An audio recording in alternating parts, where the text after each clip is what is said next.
L'activité principale de commissaire général du salon, c'est de faire en sorte que toute la logistique de préparation de ce salon se passe bien, que les clients du salon, qui sont les exposants du monde de l'aéronautique, soient satisfaits de toute l'assistance qu'ils vont avoir pour que le business qu'ils vont devoir assurer en 4 jours se fasse au mieux, d'une façon la plus professionnelle et la plus simple pour eux.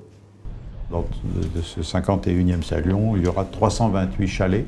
Le nombre de pays qui vont être présents au Salon du Bourget, c'est 47 pays, avec 26 pavillons nationaux. Et c'est une des plus grosses présences étrangères jamais enregistrées pour un salon de l'aéronautique. Et donc, il y a toute une série de nouvelles technologies, de ruptures qui vont être présentées à ce salon. Pas forcément par des très grands groupes, souvent par des PME, voire des start-up qui sont issus de laboratoires où se sont créées ou ont été maturées ces technologies. La préoccupation que nous avons, c'est attirer nos jeunes vers cette industrie.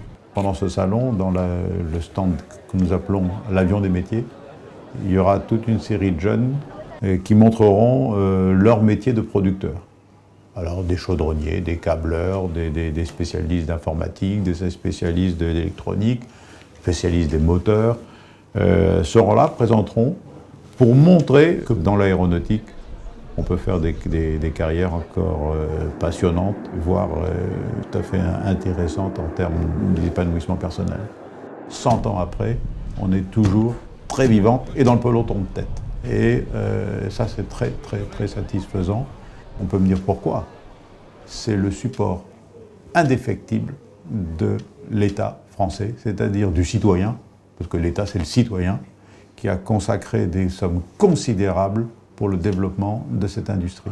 Et l'industrie française, si elle est présente, c'est principalement dû au support, finalement, de nos concitoyens.